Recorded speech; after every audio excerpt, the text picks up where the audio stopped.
नमस्कार, मी विलास आव्हाड. आपण पाहता AV9 एक्सप्रेस.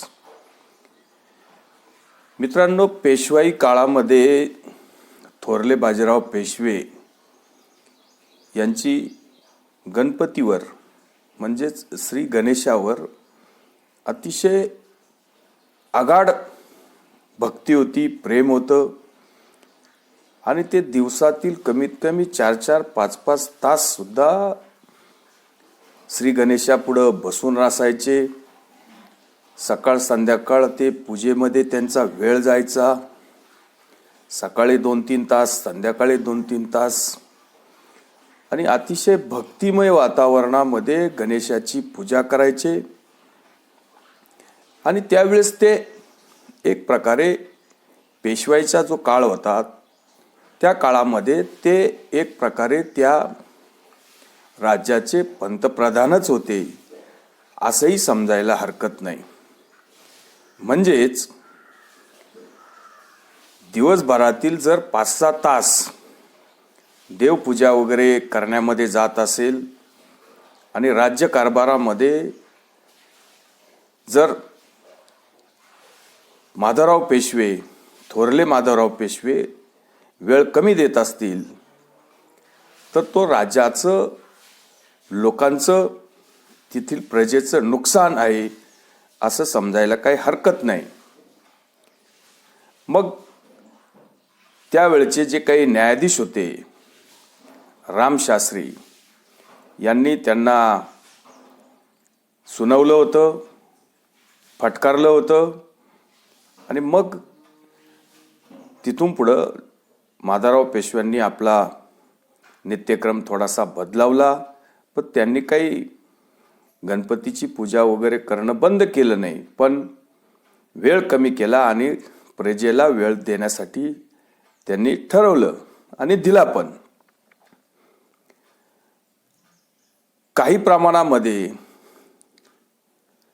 स्वतःला नास्तिक समजणारे किंवा आस्तिक, नास्तिक, सोयीप्रमाणे आस्तिक, कधी मी तुमच्या देवाचा बाप आहे असे म्हणणारे शरद पवार हे एक 2-3 दिवसापूर्वीचं त्यांचं विधान आहेत.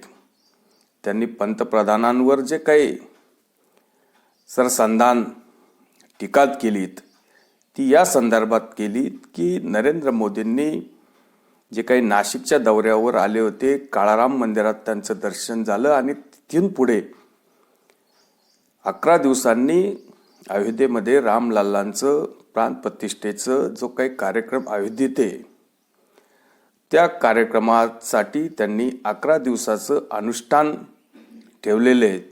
आता ते अनुष्ठान यमनियमाप्रमाणे. आता या नियम अतिशय कठोर आहेत. त्याचे काही नियम आहे. फक्त पंतप्रधान नारळ पाणी घेतात, कुठल्याही प्रकारचं फळ नाही किंवा कुठला फलाहार नाही, जेवण नाही, झोपायचं तर ते खाली जमिनीवरच, गार पाण्यानेच आंघोळ करायची, ध्यान संध्या करायची, सगळ्या गोष्टी. त्यात आपल्याला काही जास्त जायचं नाही. आणि तो जो 11 दिवसाचा उपवास आहे तो अतिशय कठोर उपवास. या अशा प्रकारचं व्रत त्यांनी 11 दिवसाचं ठेवलेले. आता या गोष्टीचा कोणाला काही त्रास होण्याची काही तशी पाहिली तर गरज नाही. कारण पंतप्रधान हा उपवास ठेवल्यावर घरी बसू नयेत, कुठेही देशाची सेवा करत नाही, देशाचं काम करत नाही, सरकार ठप्प आहे, सरकारी योजना ठप्प आहे, असं काही घडताना आपण बघितलं नाही. पण शरद पवारांनी असं म्हटले की कसला उपवास करतात, देशात सगळ्या लोकांची उपासमार आहेत, आधी लोकांना पोटभर जेवायला द्या आणि मग उपवास करा. अशा प्रकारचं शरद पवारांनी जे काही मोदींवर टीका केली यात आपल्याला जे काही म्हणायचे की शरद पवारांनी ही टीका करताना अनेक गोष्टी खरं तर बोलायला पाहिजे होत्या की 80 कोटी जनतेला आज जवळजवळ 6 वर्षापासून मोफत राशन मिळते. पुढे जवळजवळ 2029 पर्यंत ते मोफत राशन मिळणार आहेत. आणि ह्या सगळ्या योजना नरेंद्र मोदी अतिशय नियोजनबद्ध घेत असतात. यांच्यामध्ये कुठेही ते खंड पडून देत नाही. ही गोष्ट सुद्धा शरद पवारांनी लक्षात घ्यायला पाहिजे होती. आणि राहिला प्रश्न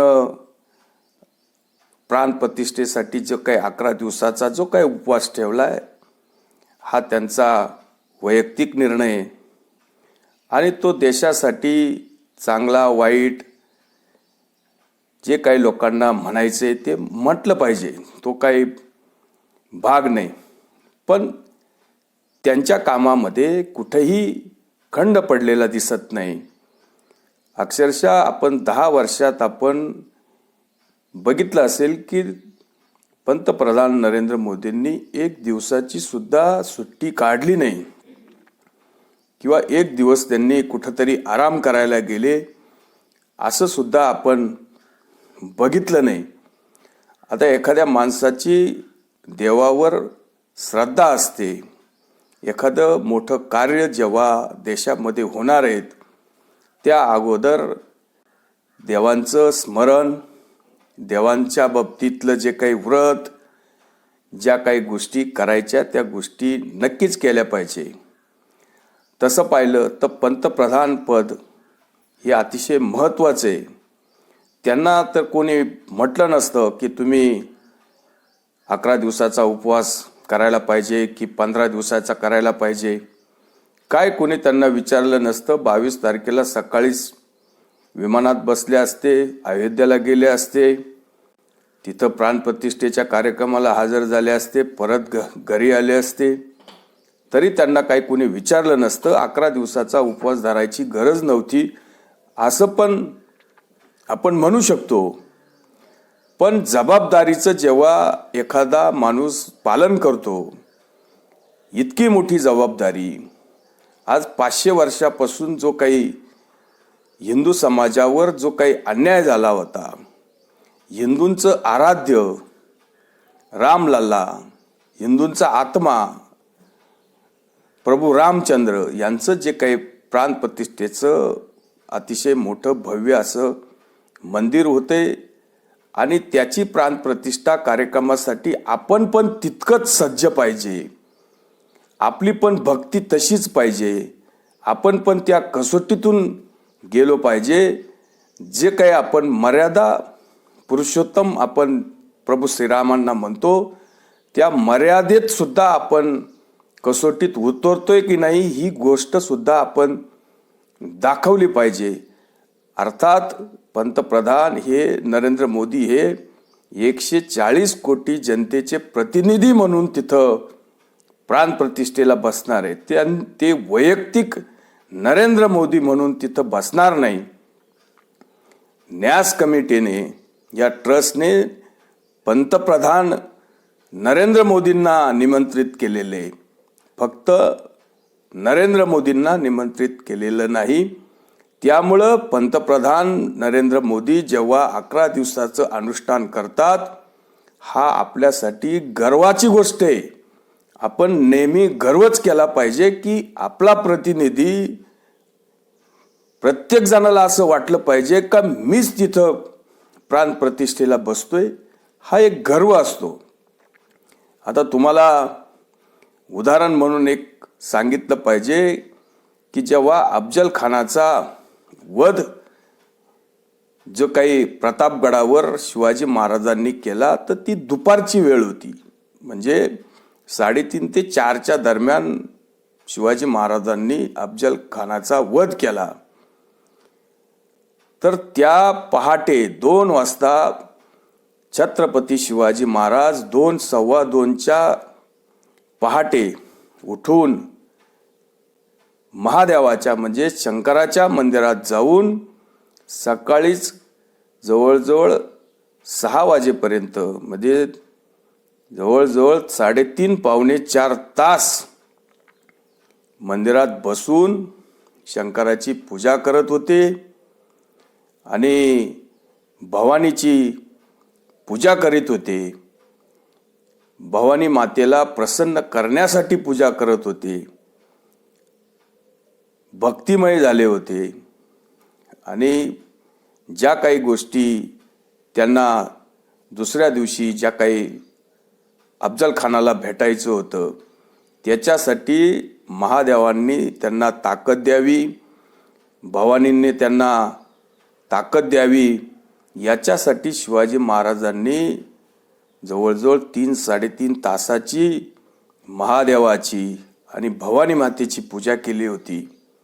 आणि त्यात नंतर जाऊन त्यांनी दुपारी अफजल खानाचा वध केला होता. ही ताकद त्यांना पूजेतून प्राप्त झाली. आता याच्यावर सुद्धा पवारसाहेब म्हणू शकतात की शिवाजी महाराजांना सकाळीच एवढं उठून पहाटे उठून महादेवाची किंवा भवानीची पूजा वगैरे करायची काय गरज होती. त्यांच्याकडे तर वाघनखे होतं आणि जो काही कोथळा अफजल खानाचा जो काढला तो वाघनख्यांनी काढला, पूजेने थोडाच काढला असं पण पवारसाहेब बोलू शकतात.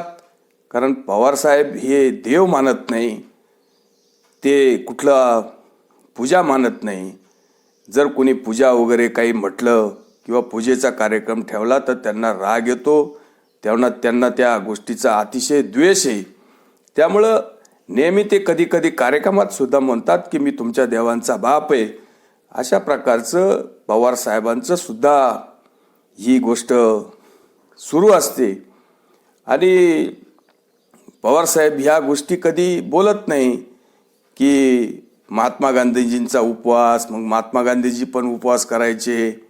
महात्मा गांधीजींचे उपवास कसे होते, महात्मा गांधीजींचा उपवास पण गाजलेले की त्या जी काही भारताची फाळणी झाली त्यावेळेस जे काही पाकिस्तानला 55 कोटी द्यायचे होते आणि पाकिस्तानकडून आपल्याला जवळजवळ 400 कोटी यायचे होते.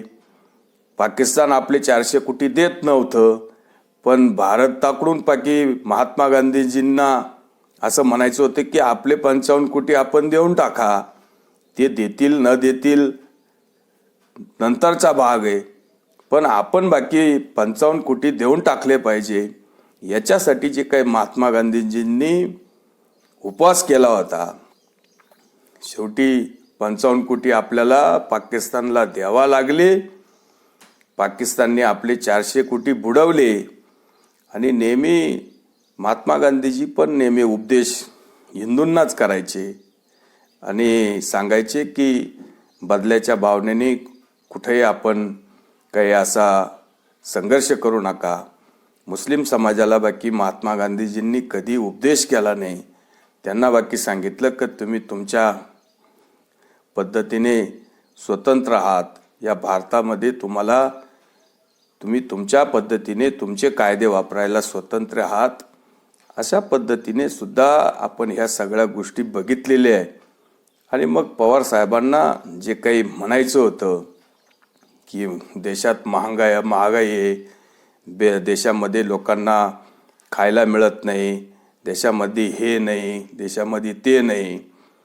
पण आता 2-4 दिवसापूर्वी जे काही नीती आयोगाचा जो काही अहवाल आला आहे त्याच्यामध्ये असं म्हटलंय की 9 वर्षामध्ये जेव्हापासून मोदी सरकार सत्तेत आहे 2014 पासून 2023 पर्यंत या कालखंडामध्ये 25 कोटी लोक दारिद्र्य रेषेतून बाहेर आलेले आहेत. त्यांचं जीवनमान उंचवलेलं आहे, त्यांचं राहणीमान उंचवलेले. ही गोष्ट सुद्धा पवारसाहेबांनी कधीतरी माध्यमांमध्ये किंवा न्यूजमध्ये वर्तमानपत्रामध्ये वाचली असेल तर बरं होईल. म्हणजेच पंतप्रधान निवळ पूजा अनुष्ठान किंवा उपवास हे पण करतात. त्याबरोबर देशाचं जे काही लोकांनी विश्वास ठेवून त्यांना पंतप्रधान केले ही सुद्धा गोष्ट त्यांना माहिती आहे आणि त्यांना जबाबदारीची जाणीव सुद्धा आहे की आपलं काम काय ते सुद्धा सुरू असतं. आता ते दक्षिणमध्ये जाऊन अनेक मंदिरांमध्ये जे काही पूजा अर्चा करतात हे देशाच्या विकासासाठीच. आता तो लोकांनी वेगळा अर्थ काढायचा, कसा काढायचा. लोकांना असं वाटतं की पंतप्रधान मंदिर मंदिर फिरू राहिलेत, हा काही प्रचाराचा भाग होईल का. जो तो ज्याच्या त्याच्या प्रमाणे विचार करत असतो. आपण जसा चष्मा लावला तसं आपल्याला दिसत असतं. देशासाठी जर पंतप्रधान 11 दिवसाचं अनुष्ठान करून उपवास धरीत असेल आणि त्यातून जर लोकांना फायदा होत असेल, देशाला फायदा होत असेल, तर त्याचं आपण स्वागतच केलं पाहिजे. पण उगाचच आपण मोदी उपवास करतात आणि कावळे बाकी आपल्या पोटात ओरडतात अशी परिस्थिती निर्माण करून काहीतरी बोलायचं म्हणून बोलायचं, ही गोष्ट आपण बघत असतो. तुर्तच थांबतो. व्हिडिओ आवडला असेल तर लाईक करा, शेअर करा. धन्यवाद.